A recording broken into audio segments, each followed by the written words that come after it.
Ya jagat pangestu ngkara wayah Bathara jagat iladala. Kaya lumaku ing wanci peteng kepapak obor sastra biar padhang trawangan. Penggaliku bareng aku nyumurupi marang suwane putuku Bratasena kelawan putuku Si Permadi paran padha arja nggir Bratasena. Handuk berkah pamujine Matswapati kakekku. Sowanku niring Sambikala. Aku ngaturake basaku katura. Ndak tampa gawe gedhening atiku ora liwat pangestuning wong tuwa tampan ana. Ndak gegem dadiake jimat. Permadi. Putuku nggir cah bagus padha rejo sak praptanira. Tansah pinanganing kawidadan niring Sambikala Kanjeng Hyang. Kula ngaturaken sembah pangabekti kula kunjuk. Ndak tampa gawe gedhening atiku ora liwat pangestuning pun yang tampan ana. Kula pundhingga jimat paripe dayan ana ing kasantosan. Kakang Semar padha harja. Wilujeng sinuwun niring Sambikala. Kula ngaturaken sembah bekti kula kunjuk. Sinuwun, ya. Kakang Semar ndak tampa. Ora liwat prayogakna nggonmu ngadhep ana ing ngarsaning ingsun. Sampun boten kirang prayogi. Anggen kula ngabiyantura ngersa paduka Gusti kula ingkang sinuwun ing Wirata. Bratasena. Matswapati kakekku apa? Permadi, kula wonten timbalaning ngadawu. Apa ta sababe? Dina samengko panjenengan ingsun utusan kelawan Patih Wirata, Patih Nirbita supaya angulari menyang endi papaning para Pandhawa. Sabab pawarta ingkang sumambung nganti tekan talinganing pun yanging Wirata sakbubare. Ya kuwi nalika putuku Si Kunthi bakal nampa kanugrahan negara Ngastina. Banjur kalemake ana ing kutha Pramanakati ana ing bali Sigala-gala. Nalika semana kabar ingkang sumebar warata saindenging jagat lamun Pandhawa sirna jroning kutha Pramanakati ana ing bali Gala-gala. Bebasan pepes bayu kang tapis kaya iso ora ana pangarep-arep. Tumuli aku utusan kelawan Patih Nirbita angulari menyang endi dununging para Pandhawa. Dene bejane sira putu-putu kalising Sambikala. Lan apa ta sababe dene sira ingsun timbali ana ing negara Wirata? Nggih. Jumbo kelawan putuku Pandhawa kuwi apan dadi putraning Prabu Pandhu. Sing jeneng Singa singaning Nalendra kuwi ora ana lho kejaba mung Prabu Pandhu Dewayana ingkang wis mapan ana ing kasuwargan jati. Ya watakane ya anggone minangka dado pangayomaning para kawula sak negara Ngastina bebasan jagat iki tanpa tanding. Mula wewatakaning bapakmu mau muga tumurun marang putu-putuku Pandhawa kabeh. Sira ngerti? Lamun dina samengko negara Ngastina wis ana calon Nalendra ing bakal gumanti kepraboning Si Dastarata. Ya sabab saka praduling Patih Suman ingkang ngandhakake yen para Pandhawa wis tekaning pati. Wekasan Dastarata misuda kelawan atmajaning pambayun ya kuwi Si Kurupati minangka dadi Prabu Anom ingkang besuke bakal nglintir ke Prabu sing jeneng wong tuwa kaya wong atuamu ing Wirata. Duwe pengangkah kepiye carane supaya putu-putuku ada padha rejegegan merga mung rebut negara Ngastina. Sira ingsun timbali sayekti bakal sun paringi kanugrahan, sun paringi bebungah. Ora usah dadak ngucik keprabone Ngastina. Nanging tumrap wong tuwa kaya eyangmu ing Wirata iki, marem-mareme kuwi yen to mukti ngawibawa Nyakrawati mbau denda nanging sarana bebodrone Si Dastarata. Mula tak jaluk para Pandhawa aja nganti padha mesgul atine. Aku ora kepengin nyumurupi marang turasing Begawan Wiyasa ing Saptawarga padha regejegan mung rebut kamukten negara Ngastina. Mula dhewe aja kowe ngarep-arep marang tinggalaning wong tuwa. Ya. Mula ngerti ya Bratasena. Wewengkon Wirata kene eneng bumi ingkang isih wujud alas gung liwang-liwung. Mongko gawat keliwat wingit kepati satu mara satu mati jalma mara keplayu. Bumi mau bakal ingsun paringake kelawan putu-putuku Pandhawa. kinarya liru kinarya ijo ing negara Ngastina Wanamarta kuwi mau babatana sawise sira babati nggonen mukti kelawan kadang-kadangmu kabeh aja nganti sira ngucik marang keprabaning Ngastina ingkang tan wurunga mung bakal dadi ajanging pasulayan kaya ngapa bombonge wong tuwa yen to muruh kananing putu-putuku padha tentrem ayem urip matsinamadan Pandhawa mukti Kurawane ya mukti kanthi cara mengkono jagat iki ora bakal kobar marang angkara murka Bratasena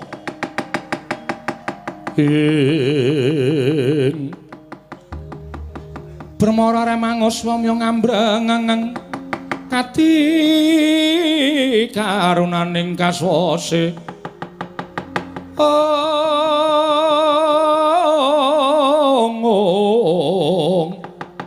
Long lalu mangulati surya mangrang sang waya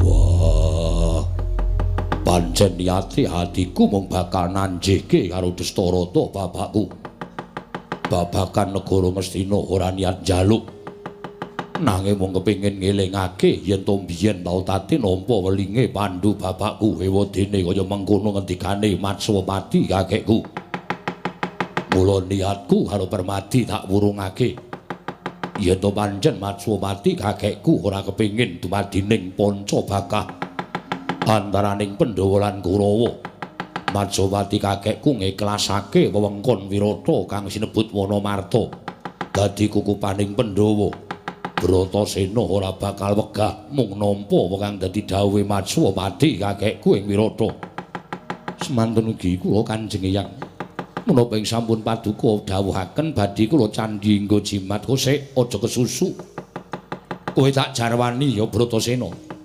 nadyan wis watara suwe nggonku dadi ratu ning negara Wirata wis puluhan taun nanging Blakasuta blakutang terus terang peranganing kutha Gora Karang Pradesan munggah ning Parden wis nate ingsun tekani nanging mung siji ingkang durung nate ingsun prapta ana ing papan kono ya kuwi sinebut Wanamarta ya wana ing kemrentani alas ing gawat kliwat wingit kepati sabab ujaring porake padha ngandhake aja kok mung jamak limrahing menungsa lumrah nadyan dewa wae ora ana ingkang wani mudhun ning Wanamarta mula yen to sira wis nampa peparinge yangmu ing Wirata Bratasena alas kuwi babatana resik ana monggo yen wis kelakon sira babati sira bebodra wujud negara kinarya mukti putu-putuku para Pandhawa yen pancen kaya ngono prastawa dawuh timbalane Matswapati kakekku aku nyuwun pamit dina iki uga aku bakal babat Wanamarta sira nyuwun apa Bratasena apa sira nyuwun wadyabala ora aku ora butuh wadyabala kancaku ya mung Permadi merga sing bakal mukti ngawibawana ing Wanamarta aku sak sedulur yen to aku ngajak wadyabala Wirata tan wurunga mengko yen wis paripurna nggone babat padha klesak-klesik padha ngrasani karo Bratasena Pandhawa isa mukti nang Wanamarta merga saka pambiyantu ning wadyabala Wirata aku wegah isa ya saka aku ora ya saka Bratasena apa kowe njaluk sangu Raja Brana Mas Picis gunane dienggo apa aku arep bakal mangkat babat ora ropian-ropian ora seneng-seneng mula ora ana gunane ngagem aku sangu Raja Brana wujuding Brana Picis paringe Matswapati kakekku malah wiwit aku babat ing kono aku bakal nglakoni prihatin yen perlu ora mangan ora turu durung rampung nggonku nglakoni prihatin durung rampung nggonku babat Wanamarta wiladal jagat Dewa Bathara ya jagat pangestu Ngkara wah pengawak waja saiki kowe tak tanting kowe nyuwun apa yen Raja Brana ora nyuwun wadyabala ora ngeparengake sira putuku Bratasena njaluk apa dak jaluk Matswapati kakekku wiwit dina iki aja nganti kowe nglakoni dahar sarta sari cegah dahar kelawan Indra supaya nyembuh kekuatan lahir batinku nggonku babat Wanamarta aja pati-pati kowe nglakoni dahar sarta sari yen durung krungu kabar Pandhawa kelakon babat Wanamarta kuwi ladal Bratasena Majawati kakekku piye? Bojo sesanti niskala pandungaku muga-muga lancar laku jantramu nggone babat Wonomarta. Ora nemu alangan sewiji apa Kakang Semaraku titip Werkudara Bratasena lan sak kadang-kadangane nggone babat Wonomarta. Nggih, kula nyuwun pamit sinuwun. Kanjeng Eyang kula nyuwun pamit sing ati-ati nggih.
Pandhawa mbiyuk gumulung mangung siring sata Kurawa kambah umke Srugatite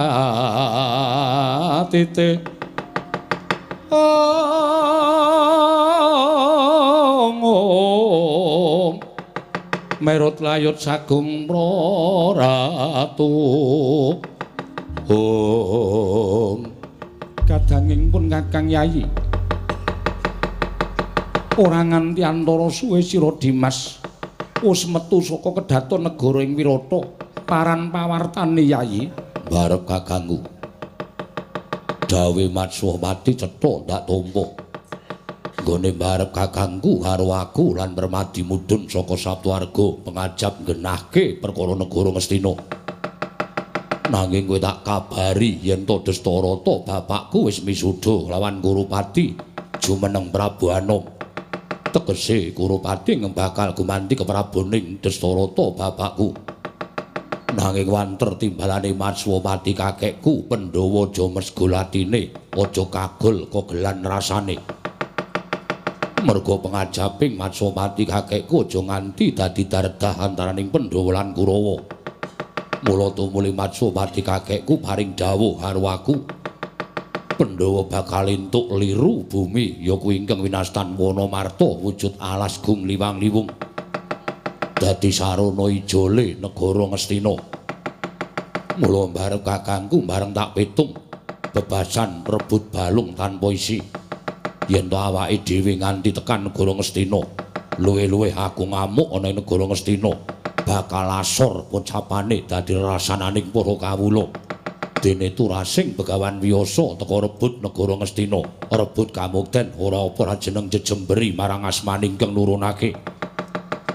Mula aku ndhisiki Purbawasisaning barep kakangku nampa apa sing dadi ngendikaning Watswapati kakekku. Wonomarta tak tampa bakal tak babati. Yen to barep kakangku tida-tida penggalihe.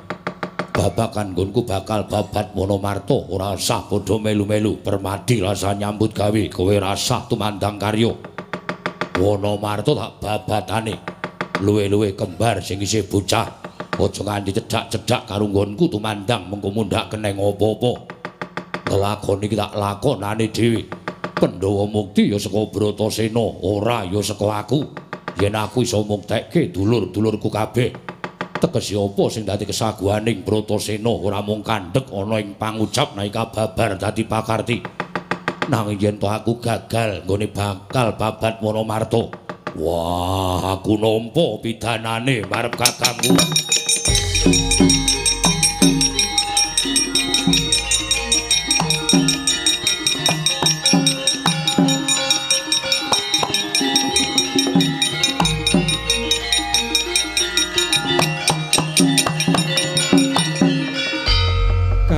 pun Kakang Yayi semono gedhening rasa sih tresnamu kelawan kadang-kadangmu ngelingipun Kakang kuwi ringkih ing samubarange pun Kakang ora nate nyambut gawe kasar kaya siadi lan ora duwe kekuatan ingkang kaya sira Yayi Bratasena mula babakan perkara iki pun Kakang mung bisa nyembuh donga pangestuning pun Kakang tumrap siadi barep kakangku sing dadi jole wong tuaku sing dadi jole bapakku donga pangestumu nyembuh marang kekuwataning Bratasena ning aku njaluk karo kowe iya Dimas piye kowe aja ado-ado karo laku ning Bratasena merga yen ana apa-apa ana sing ngukup kuwandaning Bratasena ning tengahing alas Wonomarta Dimas pun Kakang ora bakal ado kelawan siadi nadyan kula mboten badhe tebi-tebi kan Kakang Mas wah aku titip nek kula Sedewa ya pinten tangsen aja nganti keblasuk jroning Wonomarta mundhak mengko nandhang kacintrakan wis tak lakonane tak babatane Wonomarta Dimas sing ati-ati ya Yayi kadange Kakang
samar pamoring sukma sinukmaya sinukmaya winaya wingasepi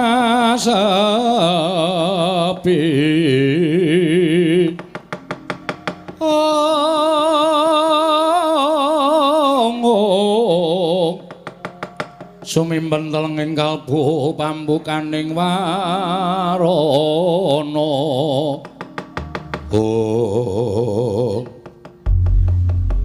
Nun amit pasang kaliman tabi tinebina ing loduni dumawaing tawang tuwang bukulun paduka miji dating abdi Punanggara Parna inggih Jim Citrasena ngantos Gurawalan anggen kula bidhal saking pertapan sumur gumuling Anggara Parna wonten timbalan aja kaget kita ulun piji mangarsama ana ing Sulindra Bawana nggih magepokan kelawan kahanan Wanamarta Wanamarta inggih negari Indraprastha kepara nyata ingkang kita aturake kelawan panjenengan ulun yekti kita kelingan nalika kita ulun dawuh supaya yasa negara ingkang winastan Indraprastha negara kajiman mapan ana ing Wanamarta negara Indraprastha nalika semana ulun dawuh kelawan Jim Yudhistira sak kadang-kadeyan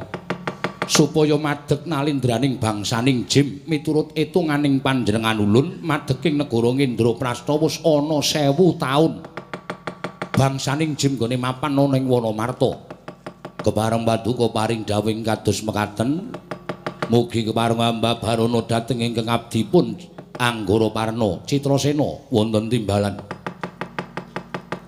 ngemban dawuh timbalaning Iwang Pikulun Jatimurti lamun negara Indraprastha ya Wanamarta wis titiwanci kababar kamanungsan tegesipun kados pundi ana titahing ubatara ingkang bakal nampa kanugrahan gedhe kang aran negara Indraprastha wonten ingkang tinuding dening Sang Hyang Jagat Giri Pratingkah tanana liya kejaba amung wayah ulun para Pandhawa ya pancen mengkono nembe sakmenika kula mangertosi ingkang winastan para Pandhawa dene apa ta wigatine dene kita ulun piji Anggara Parna dina samengko wis titiwanci negara Indraprastha kababar kamanungsan wonten ingkang kudu nampa kanugrahan ya kuwi mung para Pandhawa gandeng kita ku minangka bangsaning Jim monggo kami tuwaning bangsaning Jim nalika semana kita ulun paringi pusaka pengapesaning bangsaning Jim 1 Lisah Pranawa 2 Watu Timpuru angka 3 Oyot Bayura katelune minangka dadi pengapesaning bangsaning Jim katelu pusaka mau tumuli paringna marang para Pandhawa kados pundi anggen kula saged mangertosi para Pandhawa jernaminipun Pandhawa kemawon kula nembe mireng sakmenika titikane kita leledang ana ing sakndhuwuring Wanamarta lamun kita weruh satriya ingkang kadherekake perpat Panakawan catur cacahe ingkang ragane sarwa kuciwa ya kuwi ingkang winastan panengahing Pandhawa pusaka paringna marang wayah ulun kang aran Raden Permadi iku ingkang sayekti bakal kuwat nampa kanugrahan saka ulun wujuding pusaka pengapesaning bangsaning Jim mekaten sawise kita maringi pusaka 3 Blabarana mungguh sejatine Wanamarta lan critakna mungguh sejatine negara Indraprastha dene Pandhawa kewajiban nampa kanugrahan ingkang kaya mengkono sabab Pustinuku kanthi laku prihatin wiwit Pandhawa kuncung nganti gelung wiwit Pandhawa jabang nganti claprang wis dilakoni kanthi laku tapa brata mula sak traju sak bobot yen to Pandhawa nampa kanugrahan saka Sang Hyang Jagat Jatimurti wujuding negara Indraprastha Jim Anggara Parna ing palugon laguning lekas lukita linuting kidung kadung kadereng momong memangun manah rayu latala menawi cetila mekaten sampun cetha pangandika paduka kula tampi samendhang boten wonten ing karembit Dinten menapa kula kalilanan ngupaya wonten pundi dunungipun para Pandhawa utaminipun ingkang nami Raden Permadi ingkang titikanipun kadherekaken Prabat Punakawan catur. Sesuk ngenteni apa? Dina iki uga kita budhal. Sabab yen to nganti suruping surya mengko Ngendraprasta mboya kababar tegese ulun bakal nampa Pak dukaning Iwang Pikulun Jatimurti. Lho nggih. Menawi kula mekaten kula nyuwun pamit madhal pasilan sing ati-ati aja kaya bocah cilik. Wondene ingkang bakal mrenahake bangsaning Jim ulun pribadi ingkang bakal mrepeki kelawan Yudhistira sak kadang-kadyan ing negara Ngendraprasta. Lha nggih ngestakaken dawuh paduka Sang Hyang Pikulun Bathara Indra.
Wis prapteng tepining Wanamarta.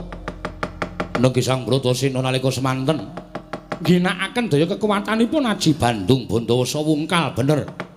Dilaranipun ingkang paman ing Mandira Jajar nggih Sang Gandamana. Wis prapteng tepining Wanamarta, eling-eling alas gawat kliwat wingit kepati satu mara, satu mati jalma mara keplayu. Saka rungkuting alas nganti ora isa tinrabas sarating Sang Hyang Pratangga Pati mila katon sintru telenging Wanamarta.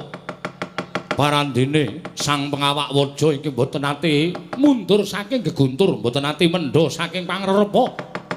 Pantuk pepuntoning tekad sigra miwiti babat. Nalika semanten sigra anjebol wreksa-wreksa ingkang ageng andukiri sela-sela pating jalempah polahe nganti kaya bublah srangkrat candrane.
Satya Pandha Tata Gati Wisraya Indriyaksa Sara Maruta Pawana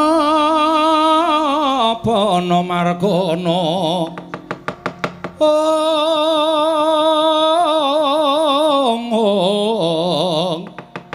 Samirana lan parayang wisikan magulingan lima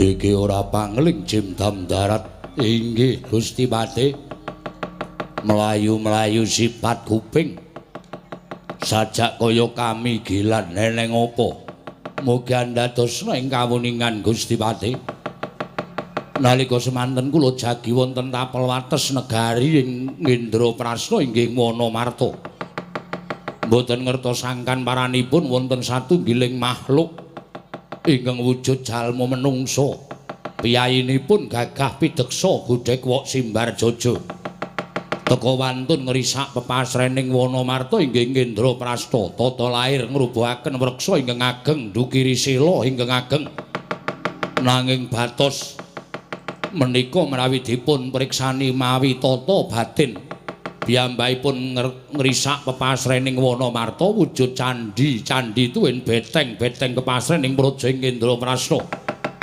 dipun risak dening titah menika lho ana menungsa soroh nyawa teka wani ngrusak marang pepasrening negara ing Indraprastha ya ing Wonomarta yen nganti kadenangan dening ratu Gustimu ya sesembane awake dhewe sinuwun Prabu Yudhistira apa ora awake dhewe bakal nampa pidana ingkang abot lajeng kepareng paduka aja ana ingkang melu-melu tak prepegane kaya ngapa menungsane sing nyosoro nyawa pengin mruput tinjo ya mani menungsa iki sajae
Aja kebangetan nggonmu ngumbar marang pepinginan Raden Mandeka. Wah. Ana wujuding wewujudan yen tak matke katon ilang. Nah yen tak kedhepke katon cetha iki wujude ngopo? Mokal kowe iso weruh wutuh karo aku bangsaning Jim. Kowe bangsaning Jim ya. Jenengmu sapa? Aku Sapu Jagat. Sapu Jagat, pangkatku patih. Negaramu ngendi? Ya iki negaraku. Kene wujuding alas bebondotan teko kowe ngaku iki wujuding negara.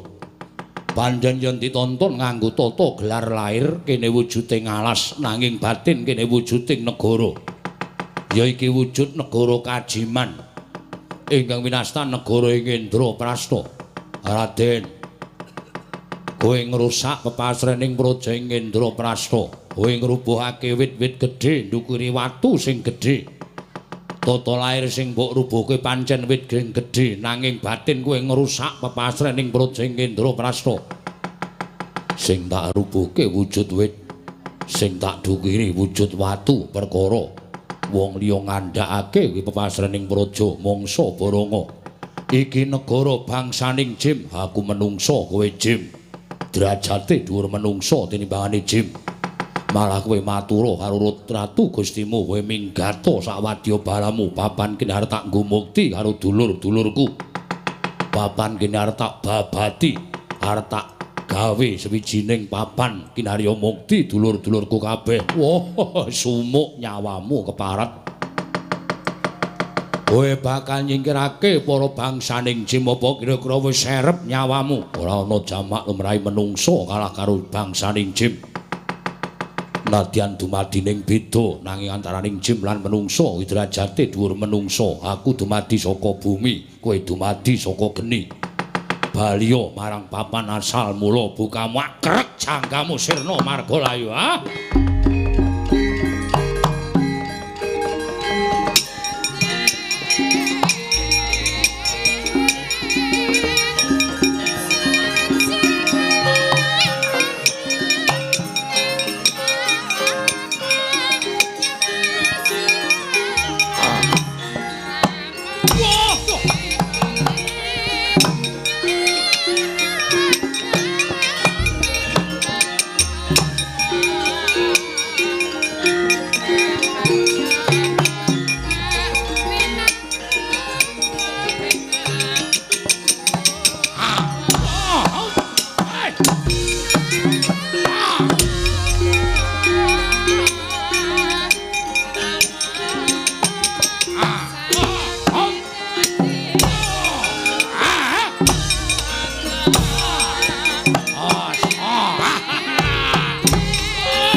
Lagi iki aku ngerti eneng menungso kulite kandel. Tak cokot siungku ora tedas tak tibani tangan ora dirasakake. Wah. Pancen digdaya sekti kalintang jayaning perang. Nanging apa mung tekan semene kekuwataning patih sapu jagat. Kowe kena daya kemandenku. Tampang sutra jala kencana isa nglawat meguru karo kowe selawe taun Raden.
Sambata kowe. Kena daya kemandenku tampang sutra jala kencana. Kowe ora iso nglawat kaya kepulut pedhut peteng. Kowe saya kepingin nuwal saya kenceng nggone mulut pedhut peteng. Suwe-suwe kowe ora iso ambegan kowe mesti tekaning pati. Ayo Sambata kowe Raden. Wah. Permati. Kowe aja ado-ado saka aku, Puntadewa kakangku. Wah, awakku ora iso diobahke. Saben budidaya obah. Wah, saya kenceng. Kaya ana sing naleni karo awakku, Permati. Wah, Puntadewa aku nang kene arep mati, Puntadewa.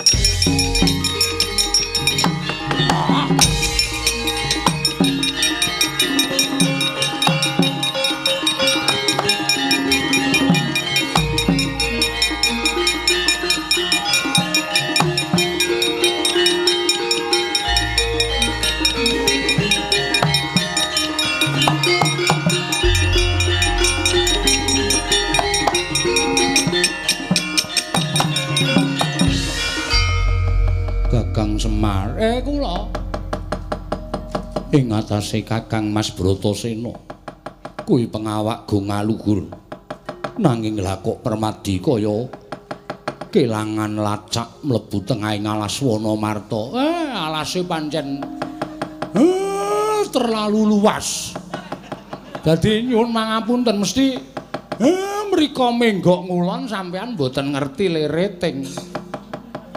Ora ana wong tuwa tak kepruk bata ora. Ana wong kok rating. Lala garing kowe ngerti ora?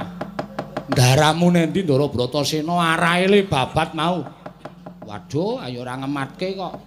Kowe iki melu ki kon ngematke. Ha wong aku karo Petruk malah opek jambu mete ya, Truk. Heeh. Ayo ngelak kaya ning tengahing alas ki rumangsane padake. Gong, kowe ngerti Ndara Bratasena ora? Minggok nendi? Aku ora paham. Lah kowe iki mau ya ngopo? Wes aku pokoke nang alas ki le merem kerep Truk.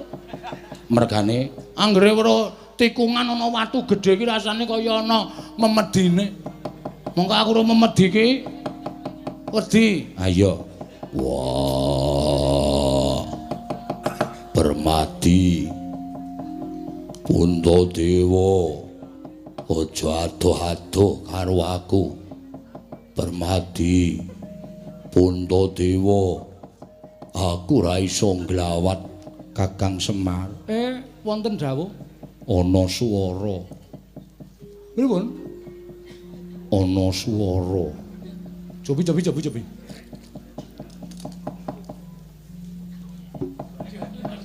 Kayak ngopo tangan. Wah. Macan. Ampun mriko, nika sarang macan. Nala garing, wonten dawuh kowe sing isih rada enom. Kupingmu mbok menawa isih cetha. Ha sampeyan dawuh ya karo tuwekan. Arah ora mundur. Wah. Permati. Puntadewa, aku mati ning tengah ngalas. Swara apa nala garing? Senso napa nggih?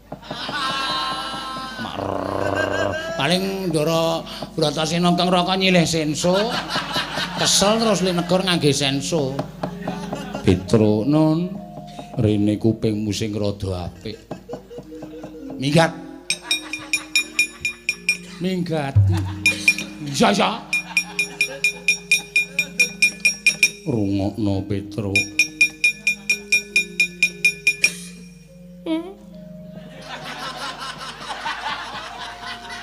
Sekegrika Ndara. Ora.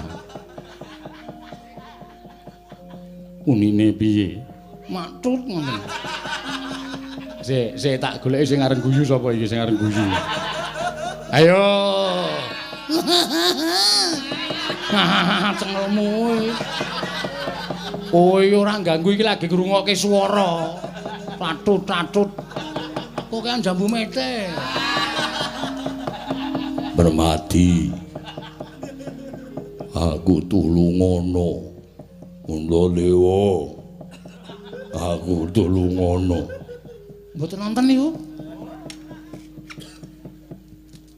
Minggat, urung dikon, Gong, urung dikon. Mesti aku terakhir kok. Oh iya. Minggat. Nek ora aku wis ora. Wah, Permati. Kundadewa. Aku tulungono. Oh, goleki Sarmati. Oh, Sarmati. Iki kurang dawa. Ngoten niku. Sampeyan ra jijik napa kena ibu kula? Lambe kok dobok-obok. Oh iki wong sing ngeyel dhewe ning nek ora ana kowe rasane cemplang. Betul. Rungokno, rada cedhak kono. Wah. Permati. Pundadewa aku ora iso ambegan. Terus? Dilokno kae kok ora bali-bali kok. Ngandel ora. Ngapae? Kowe kok ngrungokke swara kok micak tetengok nang ngisor wit. Silir. Sudah krungu ora? Urung. Aku iki mung micek wae ora turu kok dipeng-pengke ora. Wah, Permati. Permati aku tulungono Puntadewa. Aduh, ketiwasan Raden. Ono apa, Bagong? Sik kula balenane. Ae ra ngentek-entekke wektu ae nek. Truk. Kene aku dipunji. Ngopo dipunji? Men suarane cetha. Ya. Ayo oke sik. Yo. Oh. Wah, botenan kowe, Gong. Heeh. Wis dirungokke. Wah. Permati.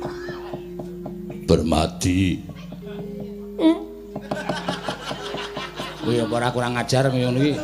Dipunji kakane kok ngentuti lho. Ketrucut ae lah. Ha gulumu keciliken lah ku mbegagah ki kaya kurang ngombo. Wis krungu ra kok. Waduh. Ndara Bratasena suarane, Truk. Sajake matur Ndara Permati. Ayo yo.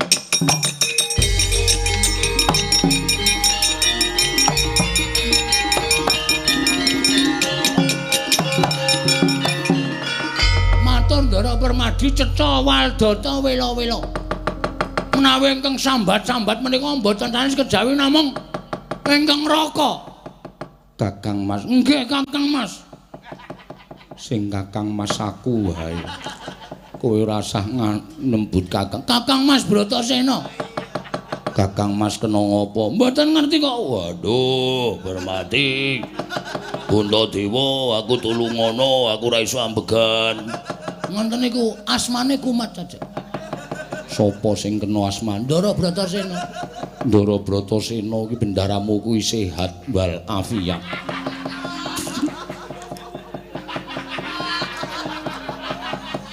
Kok ngonekke kena asmane mboten kena napa-napa, mesti katriwandan teng jero ngalas, yakin kula mboten pripun-pripun.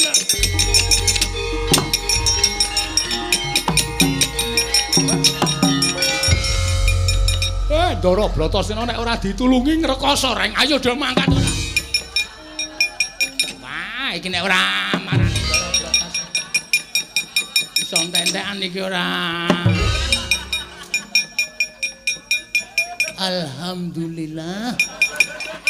Iso gawe senenging dulur-dulurku. Tak terima-terimake ora masalah. Iya. Titekno.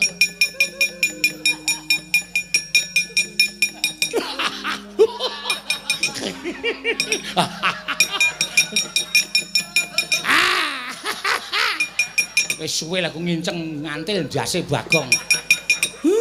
Aku ya iya. Aku mangkel bola-bali nek nyeluk bapakne marmir. Lara atiku, aku seneng yo. Bagong nek bojoku memen iki le ngindik. Terus-terusan. Asline aku ora trima gajul sirahe. Puas. Aku ya puas. Wis ben.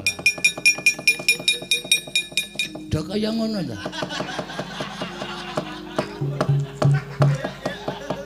Tak indik saka dhuwur. Aku wis ngerti le do ngrasani aku. Aku do tekan ati le do dendam karo aku. Oke, ra masalah.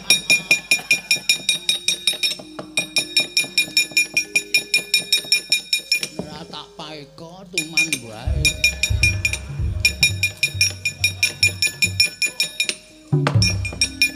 Tutupi dong jati. Buka sik.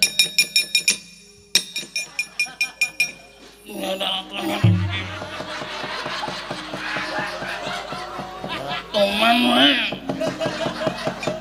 Campur lo remah. Wis. Tutupi dong jati kei purwuri lemah mesti ora weruh. Apokmu kapan? Puas rasane ngati. Wah, can wong kira. Ora nganu ngene iki ora.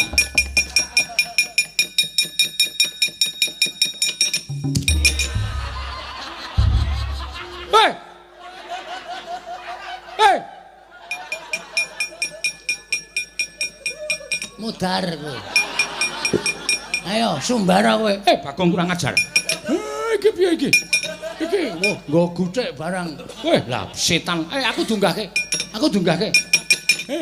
Sone ora kurang ajar. Iso. Yo, awas, mancat. Yo.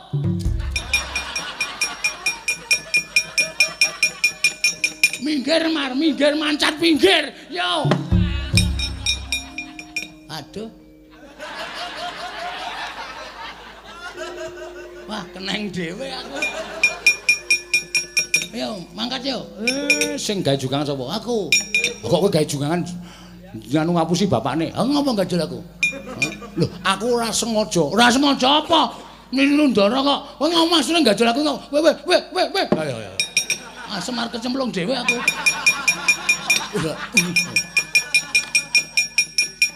Ayo gek nuntuti Ndara Janaka. Ayo, Semar iki sok senengane ngedak gojek. Mambo ta iki? Kok ta iki? Mer, cawek kono.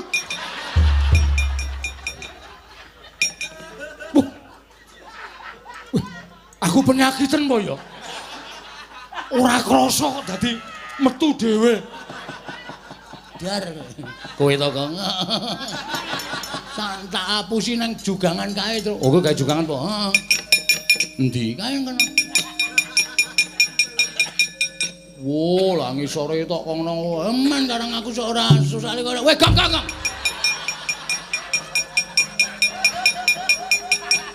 Setan ora.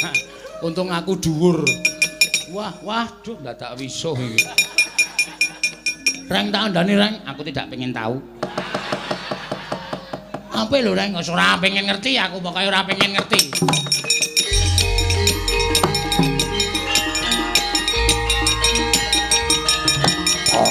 Wah.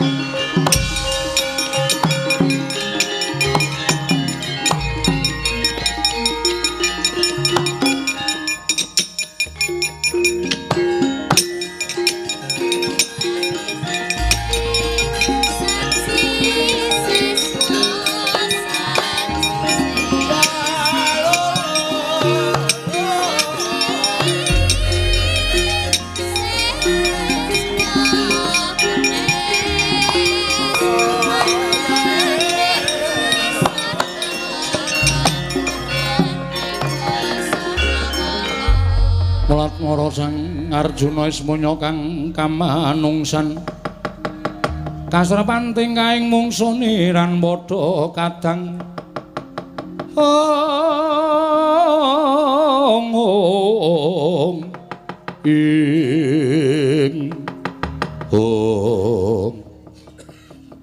Nun sewu Sampun kerja ting penggalih Raden kula ingkang merpeki dhateng jengandika Raden. Ana sawijining brahmana yaksa ingkang merpeki kelawan lakuning Permati. Nggih, dipun tepangaken kula menika brahmana saking pertapan sumur gumuling dene kula menika bangsanipun Jim namung kula madheg pandhita. Wonten ingkang sudi mestani dhateng kula pun Anggara Parna inggih Citrasena.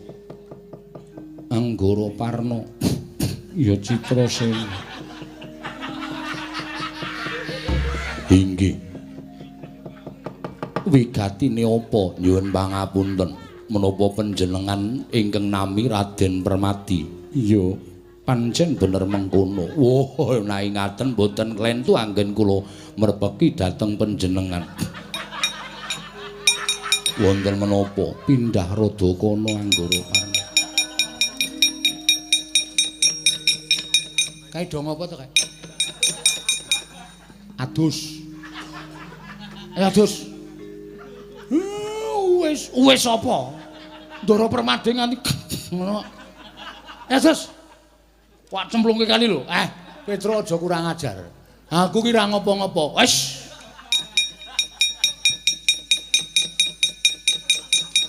Yuk mandi yuk. Ayo. Ayo mandi.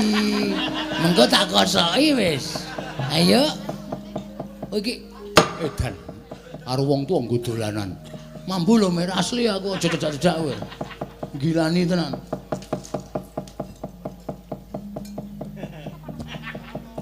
Sing ketepol kaya ngono kok ora gelem adus. Jos. Iki nek ra ganti jarik. Irunge do buntet. Aku mambu bakmi goreng. Liyane do mambu apa? Raden, ana dawuh apa menemban? Menapa paduka ingkang nami Raden Permati lan peranganipun para Pandhawa? Iya pancen mengkono. Lah ngaten boten sisih panggen kula merpeki dhateng jengandika. Kula dipun utus Sang Hyang Bathara Indra nyaosaken keringkihanipun bangsaning Jim.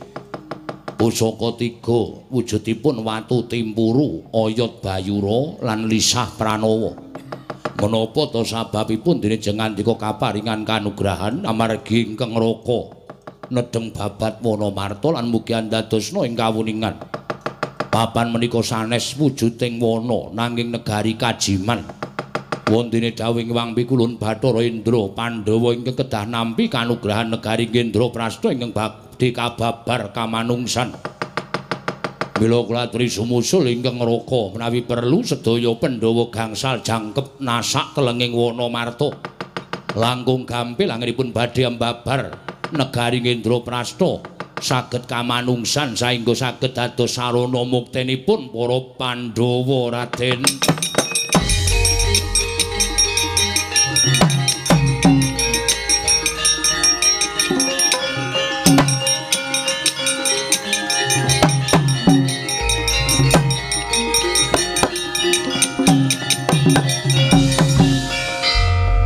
Menika wujudipun watu timpuru, wujudipun lisah pranawa lan oyot bayura.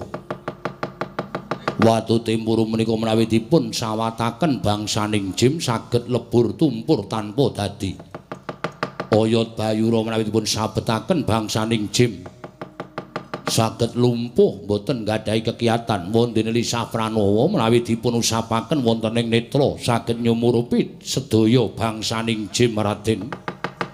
Yen to pancen kaya mengkono penemban tak tampa. Sepisan malih kula nyuwun Pandhawa jangkep gangsal kedah ngrencangi Raden Bratasena anggenipun babat Wanamarta supados enggal gampil ngasoraken bangsaning Jim. Yen to pancen mengkono aku nedha nrimo banget penemban. Apa ingkang wis mbok ngendikake bakal ndak lakoni. Nggih, kula ingkang badhe ngawat-awati jengandika Raden saking Dirgantara Raden. Oh.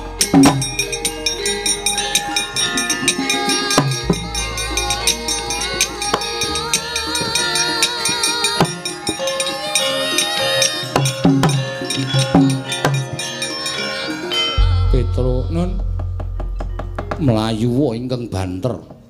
Kakang Mas Puntadewa ingkang mapan ana ing pepungkuran gendongen tindak mrene klebu adiku Pinten Tangsen. Gendongen tindak mrene Petro. Saniki iya. Sebabe ana wigati ingkang bakal ndaturake Kakang Mas. Oh nggih. Ngestaken dawuh. Nyuwun pamit dinten sak mangke bidal. Iya, Petro Ponokawan. Rikat ngoten gitu lho. Iya, Ponokawan. Nggih, ngestaken dawuh.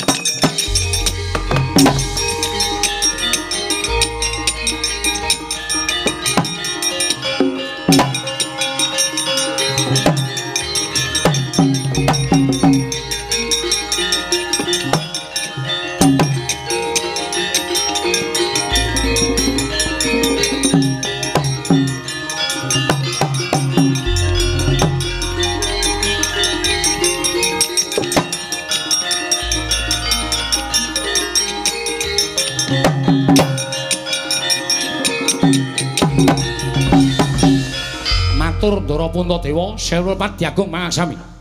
Iya ya Petro ana apa ngaten lho Putra. Sawanten sampun Ndara Puntadewa menika dipun dawuh dening Ndara Permati ing nalika semanten pinanggih kaliyan jem namanipun Anggara Parna. Iya saban. Lah mlayu ngaten kira.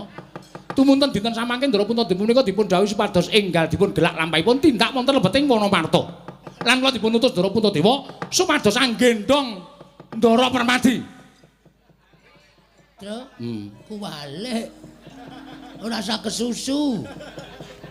Diutus Ndara Permati nggendhong Ndara Puntadewa. Ralat. Kula dipun utus Ndara Permati nggendhong Ndara Puntadewa. Aku arep tok gendhong nggih. Lah adikku loro menika dados kewajibanipun Bagong. Ngapa? Aku ki mengetutke. Kowe abdine sapa? Abdine Pandhawa. Ndara gendhong Ndara Pinten Tangsen ora gelem ki. Potong bayarmu ye. Ya ora ngono. Tindake. Ora kuat loro. Mboko siji. Le bolak-balik. Wis pokoke Ndara Puntadewa tak gendhong kowe gendhong Ndara Pinten Tangsen. Ora tekan kono gecek sirahmu. Monggo. Iya Petro Permadi menyang endi? Teng rika. Pundi to? Lah iki. Oh, dirangkul kok ora kena. Pun? Iya. Kendel, ora usah obah-obah. Niki 120 km per jam. RE King. Iya, Petro. Kendel nggih? Iya. Yuk. Ora nang sirah. Yo, sijine gak wis ngrekoso iki. Loro gek bobote kaya ngene. Wis gek mlayu Bagong nggih, mun santai mawon karang ya sing jeneng orang iki ora.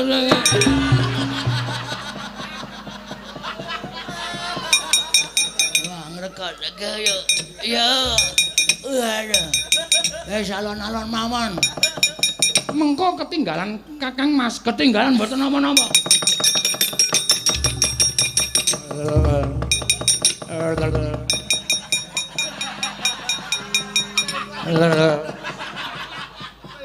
Ndara opo sing eweh lambeku saking bantere nganti keder Petro. Oh nggih dialonke ngono. Satriya kok sementen yo awa dalonke meleh iya alon wae awa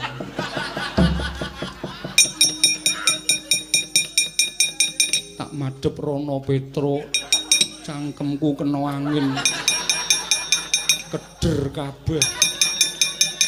Wau sampean limapan yo ora njur madhep rono kok ya. Siap? Iya Petro 150 km per jam.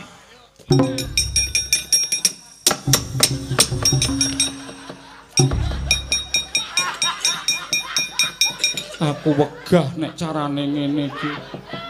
Nganggo nabraki apa-apa.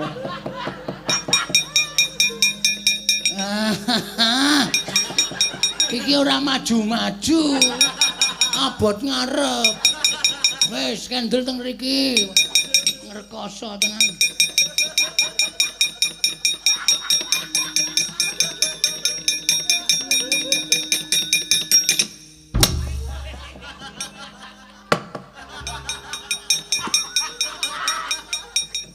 Sesuk neh rasah sok aneh. Aku wegah kowe nek kongkonan Petruk. Petruk nduk kapake Kakang Mas. Kula jak banter niku nuwun sewu tutuke keder. Bareng kula alon ki kepleh-kepleh napa nggih? Kepleh-kepleh ndasmu. Karo bendoro kok ngepleh-ngeplehke. Adiku ndi? Bagong.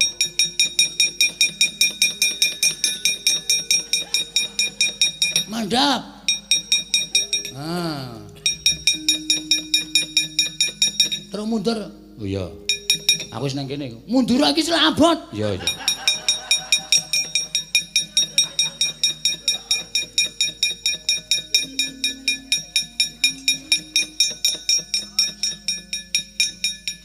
Endi, Gong? Semaput. Semaput kok omong. Aku tahu wis semaput omong. Aku harus semaput. Wis biur. Semplung kali ya, Kang. Edan. Kakang Mas, opo Yayi? Dawing Jimanggara Parna kinen bidal. Sedaya Pandhawa jangkep wonten ing Wonomarta. Yen to pancen mengkono ayo Yayi digelak lakune monggo kula dherekaken Kakang.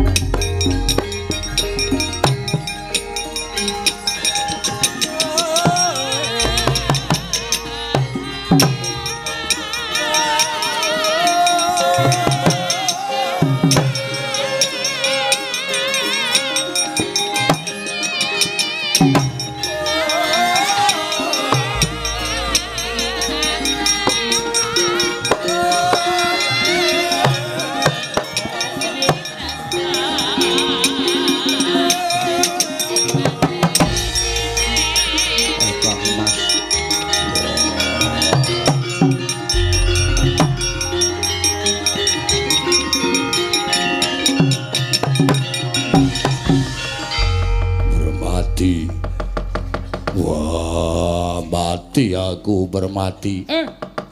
Kenging napa niku, Kang? Raka kenging napa, Ndara? Aku dhewe ora ngerti. Lho niku Kang Raka kenging napa, Ndara? Apa Petruk? Kang Raka. Petruk iki pancen lek njaluk apa-apa kok bahasane wangun. Wah, Petruk. Nun. Awakku kena kaya ngene iki nek dienggo glawat. Aku pengen budidaya metu saya kenceng, saya kenceng. Kenapa ya, Gong? Ora ngerti aku.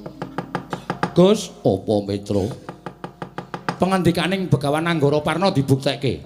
Buktine sranane apa? Lho, oyot Bayura digunakake. Sabet oyot Bayura. Iya, Panakawan.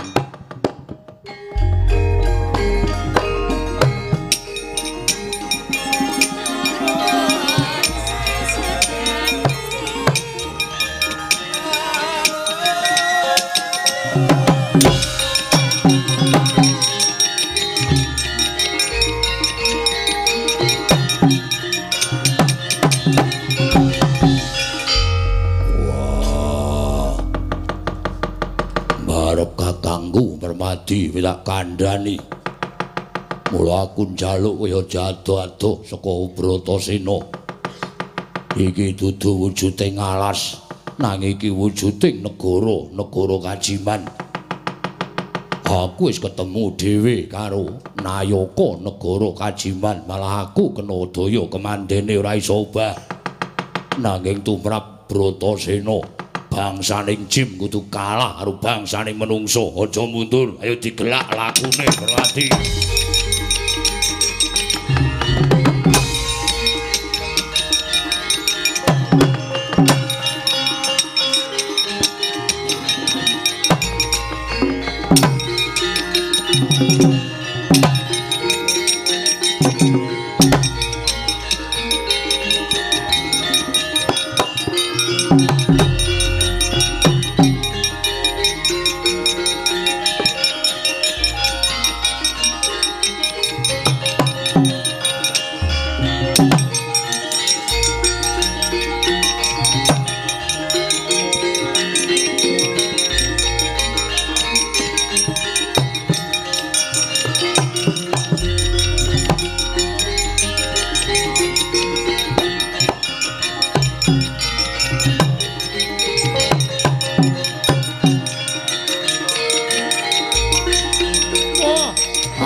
Candra Tata Gati Wisraya Indriyaksa Sara Maruta Pawana Bana Margana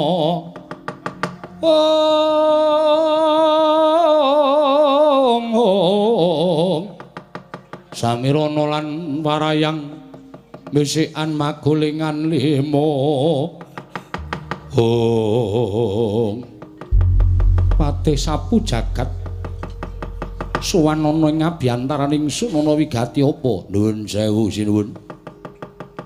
Dosa menapa ing badhe kula sandhang dene kula mboten katimbalan teka wantun ngabiyantara ngersa paduka Gusti kula Prabu Jim Yudhistira.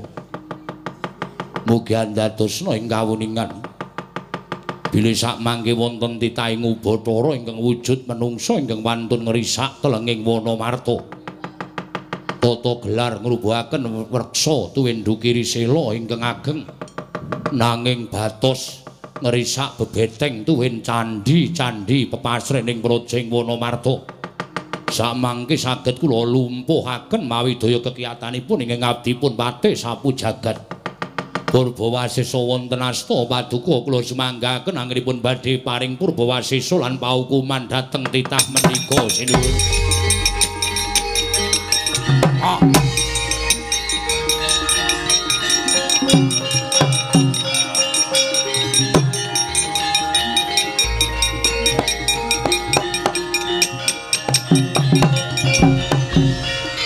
Dandun Wacana Yudhistira kakang kuwi Danang Jaya wonten timbalaning Ngadawa Tripala Dama Granti wonten timbalan Koko Prabu iya wonten timbalan Koko Prabu ana titah ingkang mulang sarak wani nerajang marang wewaler iki bumi kamardikaning bangsaning Jim teka ana titah wujuding menungsa ingkang wantun wani ngrusak marang pepasrening negara ing Indraprastha wis umuk nyawane kepingin tinju marang kayiwanganing Bathara Yama Dipati ayo yayi digelak lakune menungsa kudu pinatrapan pidana sak traju sak bobot kelawan keluputane yayi.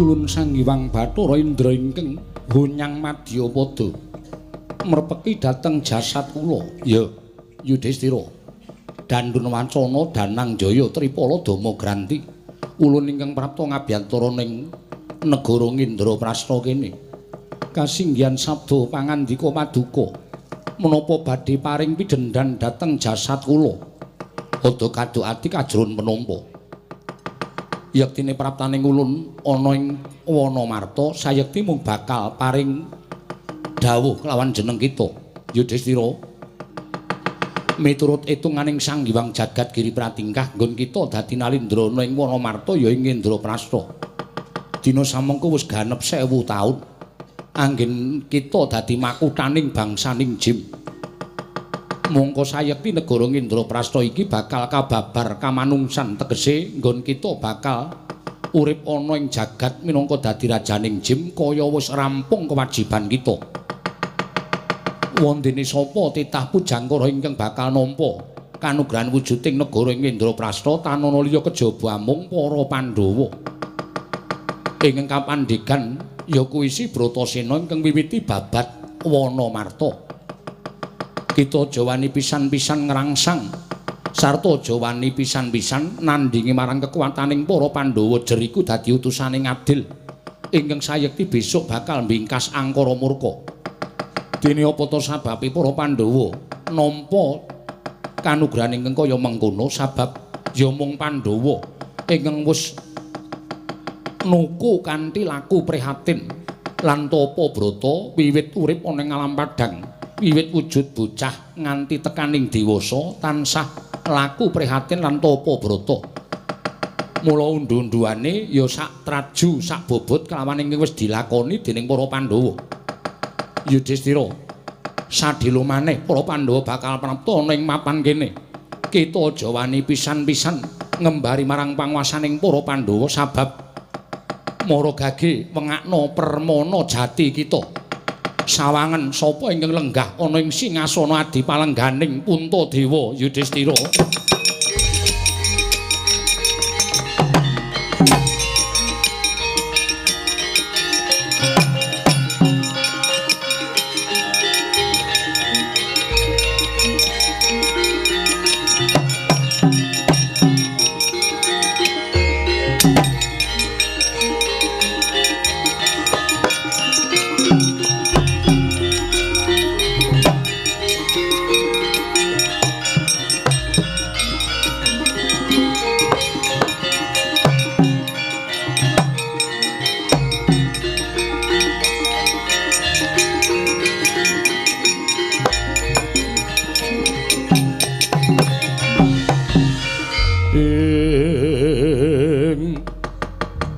Katriku mulung mangrempak ing wadya karsa kurore kagiri-giri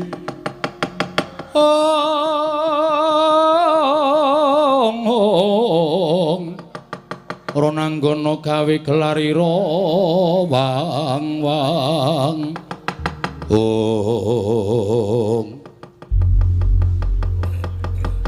Bratasena ana wewujudan ingkang ndak pespadake Catkarton Catora. Mbok menawa iki bangsaning jim ing mapan wonten telenging Wanamarta. Padha karo wujudan sing nalika semono. Nani bani arwaku wujuding daya kemanden. Wah, sawang Catkarton Catora. Nuwun sewu sinuwun.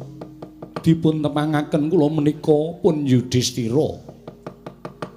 Awon tanpa warni kula ingkang nglenggahi negari ing Indraprastha menika kadang kula sekawan inggih menika pun Dandun Wacana Danangjaya Tripala Dama Granti apa sababe jeneng-jeneng sira nyembah kelawan aku jernyatane sira kuwi wujuding Nalendra kula nyuwun pangapunten panjenengan jalma wantah utawi titahing Bathara dene kula bangsaning jim derajatipun inggil menungsa tinimbanipun bangsaning jim mila nadyan kula Nalendra kula kedah ngetingalaken unggah-ungguh tuwin tata krami kula dhateng bangsaning titahing Bathara kados jengandika Raden Puntadewa tur malih leres ngendikanipun Sang Hyang Bathara Indra teka wonten satunggiling jawata ingkang lenggah angemongi dhateng jengandika Raden Puntadewa tanana wonten sanes kejawi namung Sang Hyang Bathara Darma. Pukulun sak mangke kula namung pasrah bongkokan. Menawi paduka pukulun sak kadang badhe anjabel negari Indraprastha kula caosaken tangan kula kekalih. Namung mugi andadosna ing kawuningan negari ing Indraprastha menika pinirang dados gangsal cacahipun. Ingkang wonten tengah piyambak menika winastan Praja Ngamarta. Wondene ingkang wonten iring kilen menika winastan kasatriyan unggul pawenang ya ing Jodipati menika papanipun kadang kula pun Dandun Wacana. Ingkang iring ler menika winastan kasatriyan Madukara menika papanipun kadang kula pun Danangjaya. Ingkang wetan tuwin kidul menika wonten kalih kasatriyan Sawu Jajar tuwin Bumira Tawu.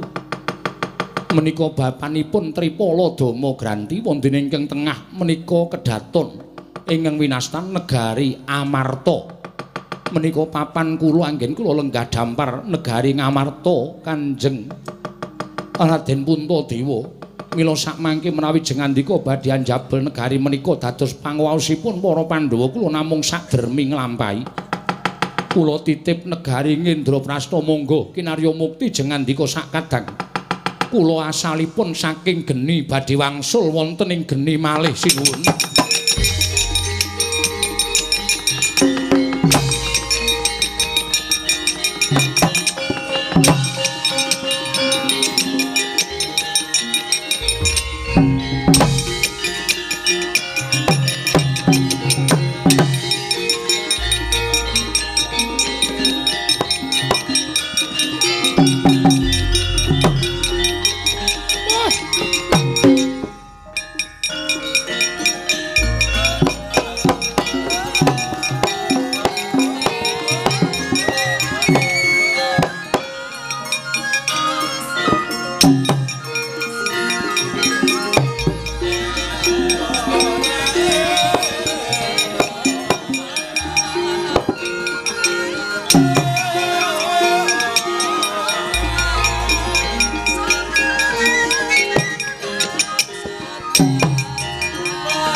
remen, Den. Kula nderek remen. Dikandara pun pikantuk kanugrahan wujudipun negari Kendraprasta ingkang sakmangke biak sampun ical pewujudan negari Kajiman sampun wenteh wujuding praja ingkang wah luar biasa. Edi peni turya endah sedaya mawa sesotya. Iya Kyai Semar ngaturke panuwun ingkang tanpa pepindhan kelawan ngersaning Gusti Mahanasa. Dene para Pandhawa nggone padha laku prihatin wis kaya mengkene kahanane. Syukur. Waduh. Wong ki nek seneng prihatin sak nggon-nggon entuk kanugrahan ya, Tru. Ha iya. Ndara Pandhawa wis ora bakal saba ngalas meneh. Ora bakal saba papaning para brahmana-brahmana. Pecrabaan kene pindah pertapan kono. Lah iya, saiki sing entuk negara wis seneng dhewe. Aku ya melu bungah, Tru. Nang isih mambu. Ya wis ben. Sutuk gagas ora. Mula Kang Sangga kuwi sadurunge aku methuk kelawan Kanjeng Ibu tuwin Kanjeng Eyang luwih dhisik aku tak mapan sawetara tilik marang negara Kendraprasta. Nika pangaos sampeyan Purbawasih wonten asta sampeyan. Monggo Ndara. Iya, Kakang Semar Bratasena Janaka ayo.